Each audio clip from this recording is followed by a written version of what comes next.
All right, hold up, everybody. Hey, this is Michael Imhotep, founder of the African History Network, host of the African History Network show. It is Saturday, February 3rd, 2024, and we are live. So this is African American History Month, and I'll be teaching a online history class, our new 10-week online history class. I'll be teaching that in a few minutes as soon as we finish this broadcast. But I wanted to come on and talk about this topic here. And this is actually something that we discuss in the class. So a lot of people have heard that actor Denzel Washington is going to portray Carthaginian General Hannibal Barca in a new movie that's going to be on Netflix. Okay. And it is directed by Antoine Fuqua. Okay. Antoine Fuqua. Now we remember Denzel Washington and Antoine Fuqua teamed up for Training Day, okay? And Antoine Fuqua is an excellent director. Well, this the announcement of this film on Netflix has drawn criticism in Tunisia, which is North Africa, because you have North Africans saying that Hannibal Barca, the Carthaginian general, was not Black African. And we know that Denzel Washington is African American. Okay. Now, this also reminds us of the controversy surrounding Adele James playing Queen Cleopatra VII in African Queens, the series from Jada Pinkett Smith on Netflix. Okay. So I'm going to talk a little bit about what is in this article, what the controversy is, and then we're going to dispel this myth, because Hannibal Barca was Black African, even though in antiquity, and you know, Hannibal lives in 3rd century BC, and we know the Battle of Cannae is 219 BC. The Battle of Cannae is 216 BC. When he crossed the Alps with the elephants is 219 BC. And we know he's defeated at the Battle of Zama in 202 BC. Okay. However, he was Carthaginian, and the Carthaginians were descendants of the Phoenicians. Okay. So let me deal with this succinctly here, and I'll give you some information about our online class. Visit our website, AfricanHistoryNetwork.com, AfricanHistoryNetwork.com, because our online class starts today. Ancient Kemet, the Moors, and the Ma'afa, understanding the transatlantic slave trade, what they didn't teach you in school. All right. So Denzel Washington, and let me close out some of these ads here. Denzel Washington being cast in Antoine Fuqua's upcoming Netflix movie as ancient Carthaginian General Hannibal Barca, is sparking some controversy in Tunisia, the home country of the great military commander. Okay. Now, it was Carthage at the time. Okay. That area was Carthage. According to French newspaper Courrier International, there are complaints about depicting the Carthaginian general as Black African. There are complaints about depicting the Carthaginian general as Black African being made in the media and the Tunisian parliament.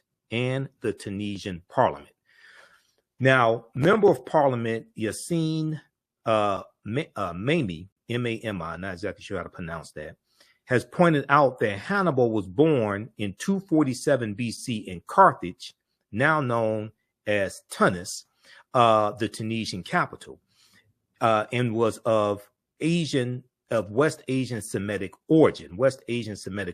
Quote, there is a risk of falsifying history. We need to take position on this subject, end quote, the Tunisian politician reportedly stated. Okay. So this gets into ancient history. This gets into who was in that area at the time. This gets into understanding that the Carthaginians were descendants of the Phoenicians, who were Black African people, and the Phoenicians are descendants of the Garamantes, a larger group of Black African people there in North Africa, and the African Moors are descendants of the Garamantes as well. Concurrently, French language Tunisian newspaper La Presse has published an editorial in which it similarly objects that depicting Hannibal Barca as Black African is, quote, according to Tunisians and many observers, a historical error. Now, keep in mind that North Africa was largely conquered by Arabs. The Arabs invade Egypt in 639 AD, conquer in 642 AD, or Common Era, okay, and go throughout North Africa. All right. Yes, you do have some Black Africans, descendants of those ancient Africans that are still there, but they're in the minority. And we know in Egypt, they've been pushed further south, especially into Sudan, which in ancient times was Nubia, okay, or Ta-Nehesi. However, Tunisian culture minister Hayat Ketat Gramazi had a different, more pragmatic take on the matter. He said, he told the French newspaper Le Monde, it's fiction, it's their Netflix right, it's their right to do what they want, referring to Netflix. She said, Hannibal is a historical figure, and we are all proud that he was Tunisian, but what can we do? She went on to note that she is trying to negotiate with Netflix to shoot at least a portion of the film in Tunisia. Quote, I hope they decide to shoot at least a sequence of the film here, and that this is publicized.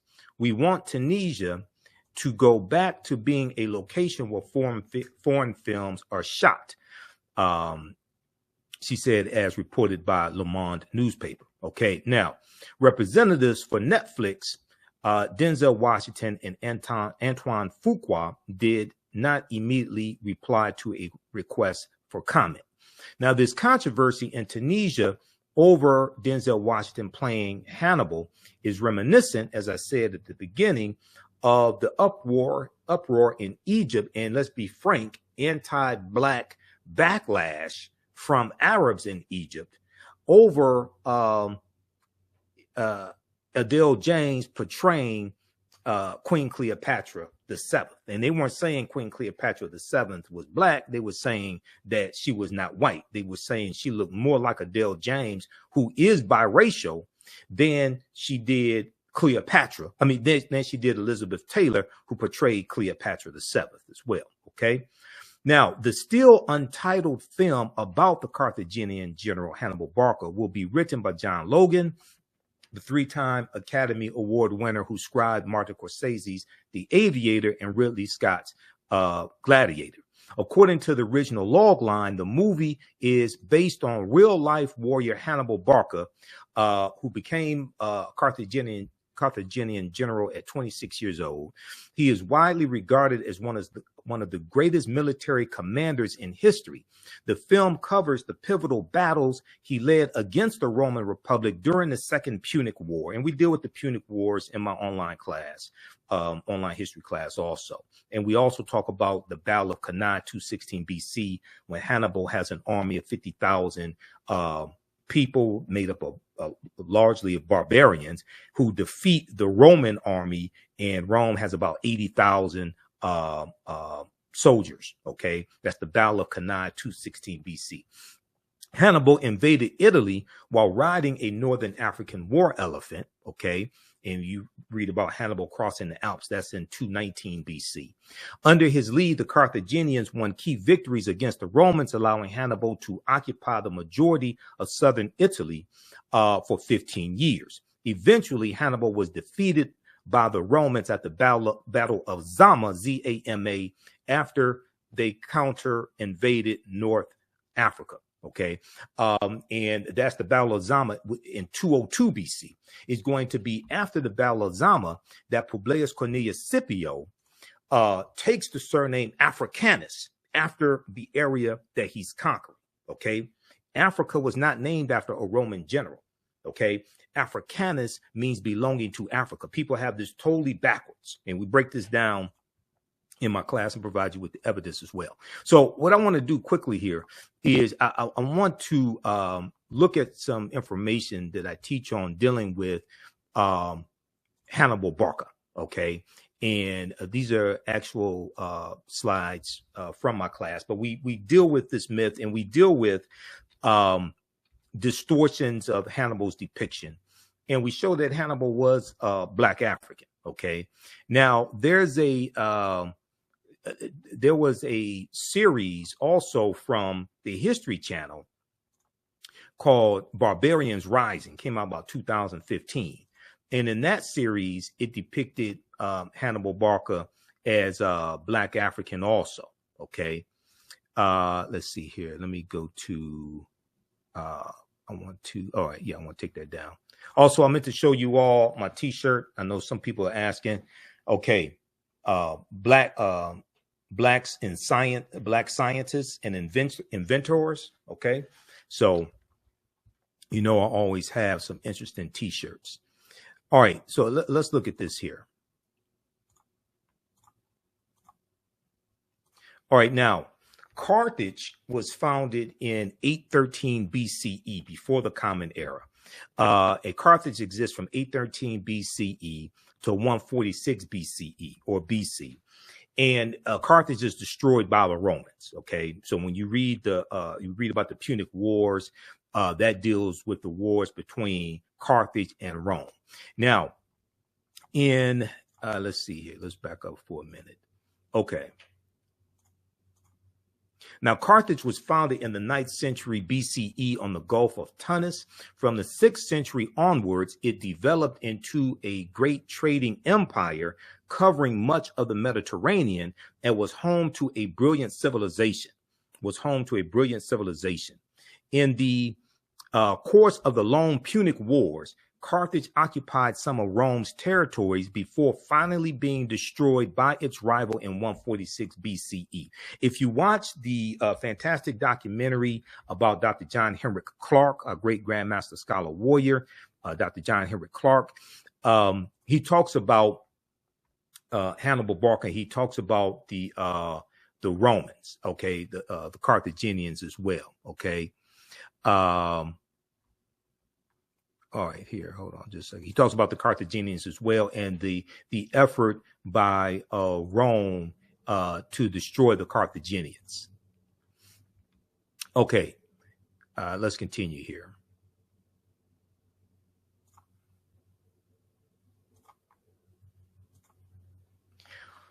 All right, now in his book, World's Great Men of Color, Volume 1, history scholar Joel Augustus Rogers, J.A. Rogers, asserts the Carthaginians were descendants of the Phoenicians, a Negroid people, and that, in fact, until the rise of the doctrine of white superiority, Hannibal Barca was traditionally known as a Black man. Until the rise of white supremacy and white superiority that we see taking place as Europe is moving out of the Dark Ages, going into the Renaissance era. So the 1300s, 1400s, and then we see exploration in the 1400s. As they're moving out of the Dark Ages into the Renaissance era, and it's going to be the teachings from the African Moors that bring Europe out of the Dark Ages, the teachings coming from the Nile Valley region of Africa that the African Moors take into Europe beginning in 711 AD. We're going to see as Europe becomes powerful, starts conquering people's lands, enslaving people, extracting mineral wealth, gold and silver from people's lands, setting up plantations, sugarcane plantations especially. We're going to see a rise in the European phenotype, and we're going to see a reinterpretation of historical or mythological figures that were depicted historically as African. Okay, so Michelangelo paints the Sistine Chapel and uses his aunt and uncle as the images of Adam and Eve and paints God as white. We see Hannibal Barca reinterpreted as European. We see Zeus, who was the king of the gods, and in the mythology, in Greek mythology, it tells you Zeus came from Ethiopia. These were Black Africans, but Zeus gets reinterpreted as European. Okay. We see Hercules, who was black. Okay. Coming from Greek mythology, Hercules reinterpreted as European.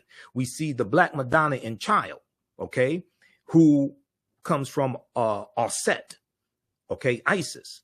We see her get reinterpreted as European.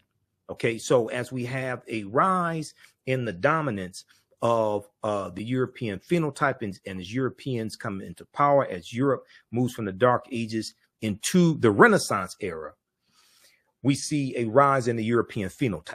And we're still suffering from the side effects of that rise of the European phenotype today. This is why, as African people around the world, including African Americans, we have to take our minds back. We have to take our minds back. And Black History Month can serve as the catalyst for that process of taking our minds back. Black History Month created by in 1926 by Dr. Carter G. Woodson, who co-founded the Association for the Study of Negro Life and History, September 9th, 1915 in Chicago, Illinois. Now, today, many encyclopedias classify the Carthaginians as whites or Semites. Okay? Today, many encyclopedias classify the Carthaginians as whites or Semites. But ancient Greek and Roman eyewitness accounts paint a different picture. The indigenous people of Carthage were called the Afirs. The indigenous people of Carthage were called the Afirs, A-F-E-R-S. Ancient Roman poet Virgil, in his poem Mortem, M-O-R-E-T-U-M, speaks of a woman from the Afir or Afar, A-F-A-R, also known as the Afra race, A-F-R-A. He says of this woman, Virgil says of this woman, and all her figure proves her native land. Her hair was curly, thick her lips, and dark her color. Okay, and all her figure proves her native land. Her hair was curly, thick her lips, and dark her color. Now, in Library of History book 20, XX, Roman numeral 20XX, Greek historian Diodorus mentions a Greek lieutenant named Agathocles, who defeated a people in the area of present-day Tunisia, who were the same hue as Ethiopians. Now, are you talking about white Ethiopians? No, they're talking about Black African people. Okay? This is how, when Europeans come out of the Dark Ages, they reinterpret history through a European cultural paradigm, and that's putting it politely because a lot of the stuff they just lied about. Okay, stealing people's lands and then lying about who was there. But colonizing, Dr. John Henry Clark talks about how, Europeans colonized history, Europeans colonized imagery, but also they colonized the image of God. And when you study, when the Moors go in 711 AD, the Black Madonna and Child, the statues, the figure, the worship of the Black Madonna and Child is all throughout Europe. The European country, according to Runoko Rashidi, in the book Black Star: The African Presence in Early Europe, this book right here, and this is one of the books we use in the class. France probably has the most depictions of the Black Madonna and Child, with approximately 300. Okay, France has approximately 300. That's page 51 of Black Star: The African Presence in Early Europe. And if we look here quickly, you see on pages 90 and 91, you see depictions, statues, paintings of the Black Madonna and Child that are still in Europe today. Okay, but they've got us worshiping Europeans when Europeans used to worship African people. I'll be damned. See, this is the type of information that needs to be incorporated into every Black History Month celebration, especially in the churches. This is probably why I don't get asked to speak at a lot of Black History Month celebrations, because I don't do okie doke slave Black History Month celebration speeches, and I don't teach history to make white people feel comfortable with the oppression of African people. I don't do that. Now, I don't teach it with the intent of making white people feel guilty either. I just deal with the history. But we don't do no Negro We Shall Overcome Black History Month celebrations. That's disrespectful to Dr. Carter G. Woodson and the Association for the Study of Negro Life and History. We don't do stuff like that. Okay. All right. Now, okay, let's continue, because I got to teach this class. Now, if you like this type of information, how's everybody doing? I'm Michael Imhotep, founder of the African History Network, host of the African History Network show. You see me on Roland Martin Unfiltered every Friday. You see some of my broadcasts. You see my reels on Instagram and all that, okay? We have the introduction to our class starting up here in a few minutes at my online school. You can register for that. Visit our website, AfricanHistoryNetwork.com. AfricanHistoryNetwork.com, and we also have the information right here in the thread of the broadcast. Ancient Kemet, the Moors, and the Ma'afa, understanding the transatlantic slave trade, what they didn't teach you in school. Okay, this is a new 10-week online history course that I teach. We're going to do an introduction today as soon as I finish here. And we deal with thousands of years of history and what leads up to the transatlantic slave trade taking place. Okay, and this is over 200 slides that I put together. We have 80 to 100 articles that we reference. We have excerpts of interviews that I've done with many of our scholars over the years also that hits on different aspects of this history. Okay, we do the sessions live. All the sessions are archived and recorded. You can go back and watch it anytime. Okay, and just at our website, just click here, register here. In the class, I'll go over the lesson plan, because I have a lesson plan laid out for all 10 classes, and we'll send you the lesson plan in the, so you can download it also. I'm trying to get the link straight on the website so you can actually look at the lesson plan there. But this is my life's work. I started teaching this class in 2007. It's taken 7 years to get the class, really develop it to where it is today. 80 to 100 articles, 15 books that we reference. You don't have to buy any of these books to follow along in class. Classes on sale $80, regularly $130. And we do the sessions live. All the sessions are archived and recorded. So even after the course is over with, you can go back and watch the entire course. Okay. So you don't lose access to it. I don't want to do that. I want you to be able to 2-3 years from now, be able to still access this class. And this is at our online school. Okay. All right. Now, let's continue here. The eyewitness accounts are corroborated by eyewitness accounts of the Ethiopians, Tunisians having the same hue, complexion as Ethiopians, Black Africans. The eyewitness accounts are corroborated by physical anthropology. L. Berthelon and E. Chantre, both well-noted French anthropologists, documented their examination of skeletons throughout North Africa in all periods.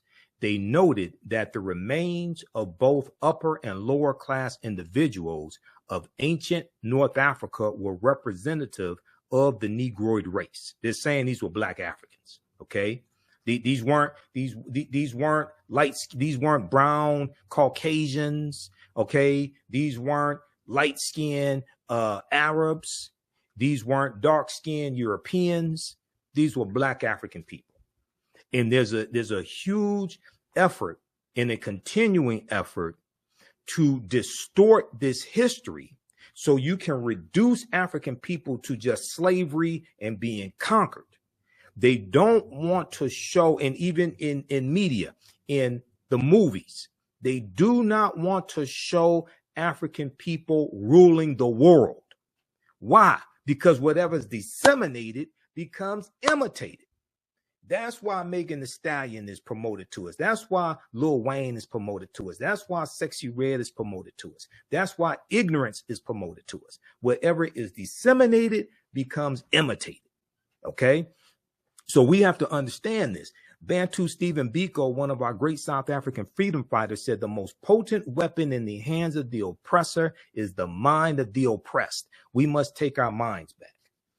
All right, now, okay, let's continue here. How you all like this type of information? Give us a thumbs up, give us a heart, give us a like on this broadcast. Now, here is an ancient coin, front and back, thought to depict Hannibal Barca of Carthage, okay? And this comes from an article, and some of this information comes from an article from AtlantaBlackStar.com, June 26, 2014, 5 ancient African empires besides Egypt that Europeans and Arabs tried to claim as their own. 5 ancient African empires besides Egypt that Europeans and Arabs tried to claim as their own. Okay, now, so the fight continues. We go from Denzel Washington going to portray Hannibal Barca, the Carthaginian general, in a new movie on Netflix from director Antoine Fuqua. Okay, Antoine Fuqua.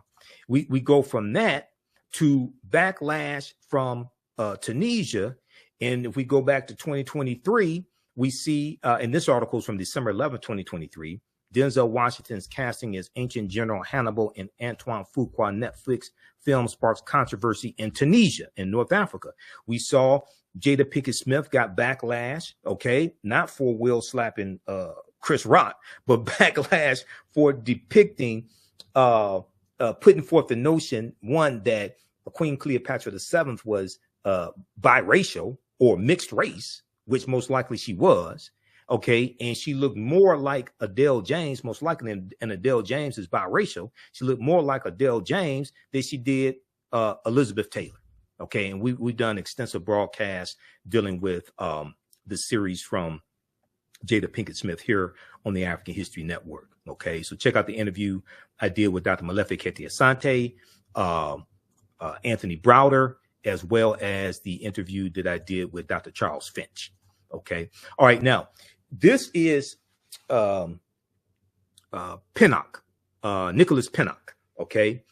And in 2016, I think it was, the History Channel had a series called Barbarians Rising, and it dealt with 700 years of invasions, okay, of the Roman Empire, and it leads up to the fall of the Roman Empire in 476 AD, Common Era, okay, when the western portion of the Roman Empire is conquered by the Vandals and the Visigoths. All right.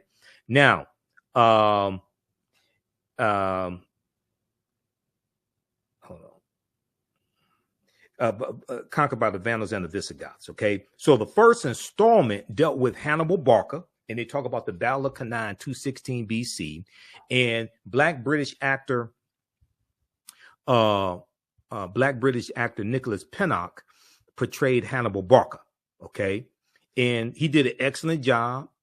And he looked more like Hannibal Barca than whatever white actor or Arab looking actor they're going to get, because Hannibal was Black African. Okay.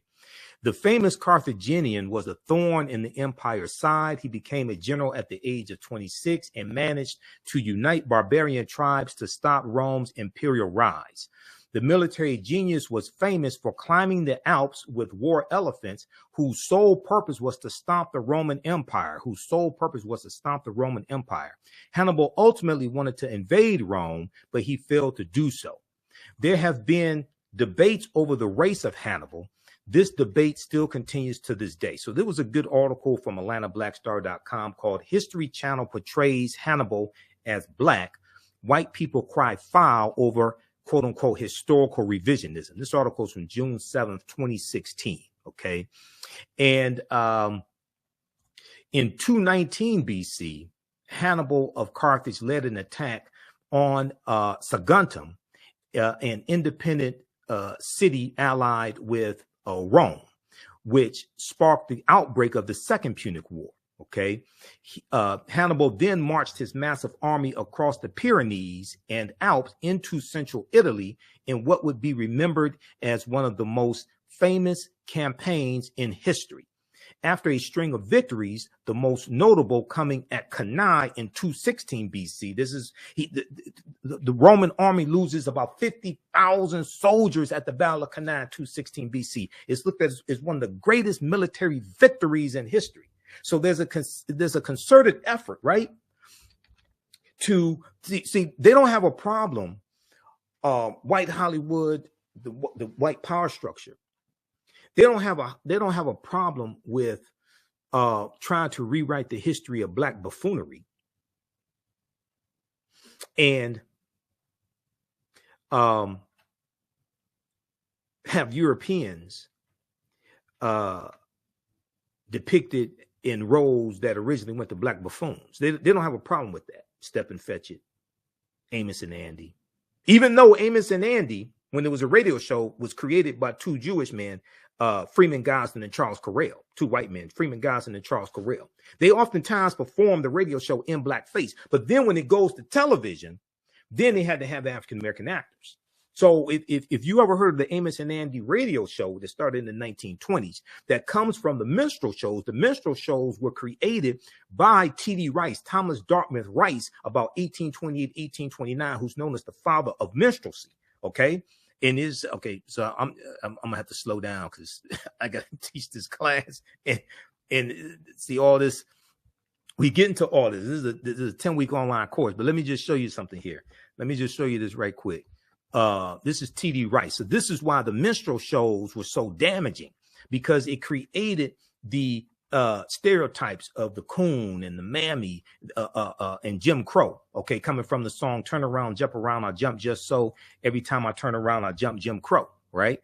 If we look here at this slide here, this is T.D. Rice, Thomas Dartmouth Rice, in a sketch portraying the Jim Crow character that he created. He was known as a Ethiopian delineator, and he performed in tattered torn clothing, put on blackface, developed a Southern dialect to imitate African slaves, and he performed this on stage. It became so popular that other white men did the same thing, and then they started creating minstrel show. They created minstrel show companies, and they toured throughout the U.S. and toured throughout Europe, projecting these negative stereotypical images of African people during slavery, but then also after slavery. Okay. And one of the most diabolical, one of the most destructive movies in history was the movie The Birth of a Nation, that debuted February 8th, 1915. And all the negative stereotypical images of African people was shown in this movie, The Birth of a Nation. Okay. And most of the images of African Americans were white people in blackface. So this is why you see me go after negative images of African people in the media today, because I understand this history. I've been studying history 33 years. I'm a historian. I know the weaponization of imagery and media. This is not entertainment. This is programming. This is not entertainment. This is programming. Race riots broke out in the street because of the movie The Birth of a Nation. The Ku Klux Klan was rejuvenated because of the movie The Birth of a Nation, because the Ku Klux Klan were the heroes of the movie.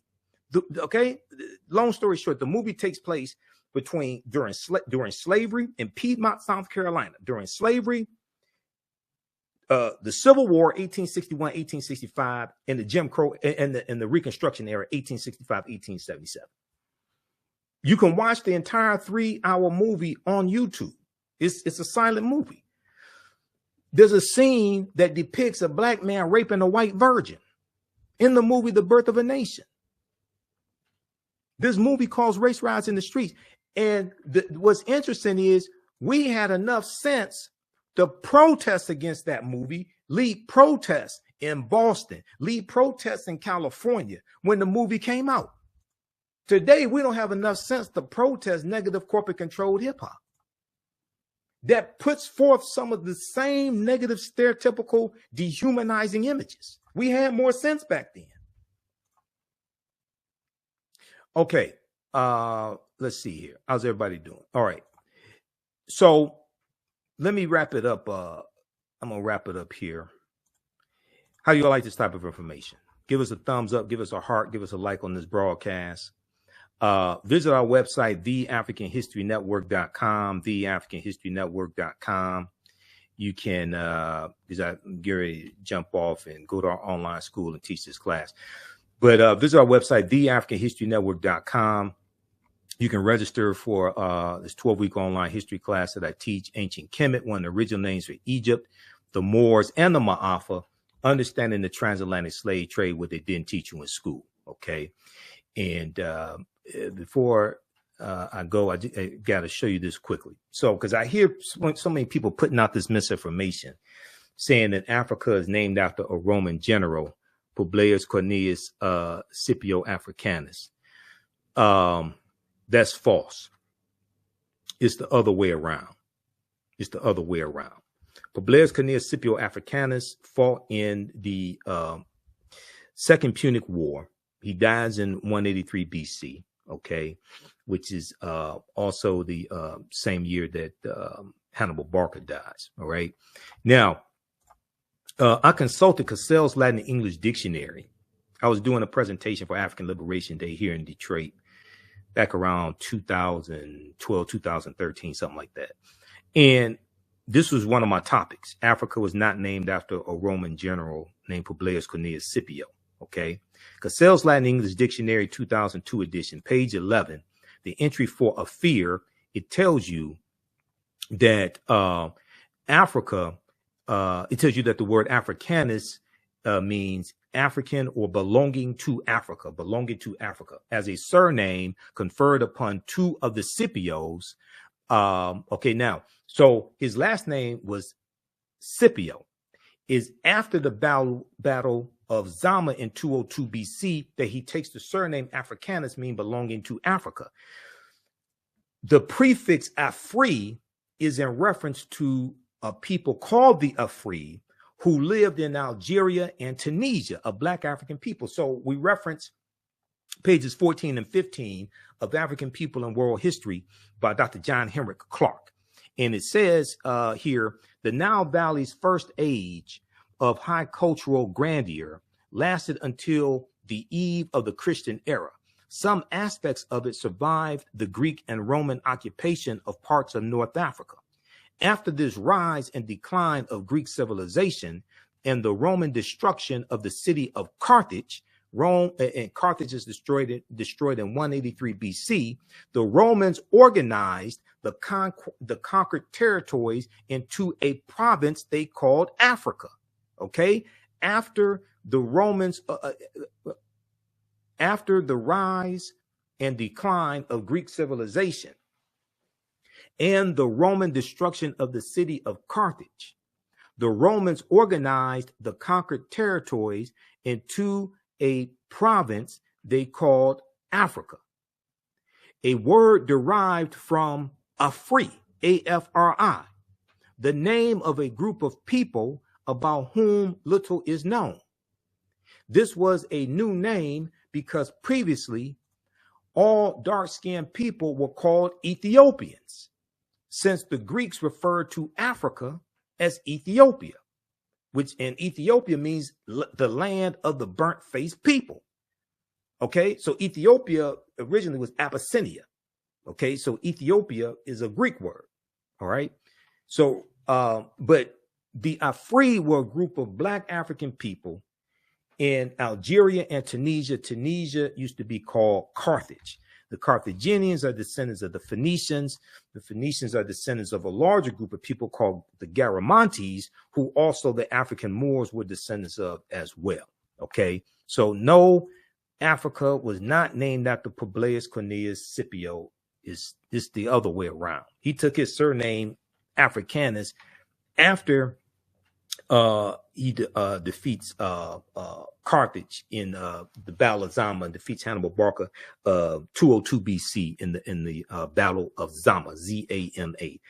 And if you read the article from history.com called Hannibal, in that article, it tells you that he took his surname after the Battle of Zama. So can we please, okay, stop this simple Simon nonsense, just putting forth BS with no research. Haven't done any research on it. Just throwing out nonsense, okay? All right. Also, if you like this type of information, you can support the African History Network, $ the AHN Show through Cash App, $ the AHN Show through Cash App. Also through PayPal, paypal.me/the AHN Show. So go to our website, AfricanHistoryNetwork.com, scroll down, And we have the information here for the Cash App, PayPal. When you click on that, this is our official Cash App account, $ the AHN show, SHOW. When you go to it, it says Michael. These other ones are fake African History Network Cash App accounts. I'm still trying to get shut down because people have been stealing money from us. Okay. These are not ours. They're using our logo, all that stuff. I put the link here. You click on the link and it has our QR code here as well. Okay. Everything. Visit our website, AfricanHistoryNetwork.com, AfricanHistoryNetwork.com. You can register for the online history classes that I teach. We deal with thousands of years of history. I teach 2 online history classes, Saturdays 4 p.m. to 6 p.m. and Sundays 4 p.m. to 6 p.m. Saturdays is Ancient Kemet, the Moors, and the Ma'afa, understanding the transatlantic slave trade, what they didn't teach you in school. And then on Sundays, Black resistance movements, from Christopher Columbus to the Haitian Revolution and the Black Power movement, 1492 to 1968. So we have classes coming up this weekend. Classes on sale, $80. We do the sessions live. All the sessions are archived and recorded. You can go back and watch it any time. We have a bundle pack of courses. You can register for both classes also. I do a PowerPoint presentation with book references, articles, video clips. Even after the course is over with, you still have access to the full class. You can go back and watch it anytime. And then Ancient Kemet, the Moors, and the Ma'afa, understanding transatlantic slave trade. That meets this weekend also. You can we have the course outline here that you can download as well. So it gives you a lesson plan for each class session. There's about 100 articles that we reference. The first class is about 200 slides, 15 books that we reference. You don't have to buy any of the books to follow along in class. Click right here to download the lesson plan also. Okay. I show you the, it's a very visual class. So I show you the excerpts of the books right on the screen. All right. Okay. So the content is PG-13. You can use this with your children as well. I don't do a lot of cursing. It's not overly vulgar or anything like that. It's nothing like that. Okay.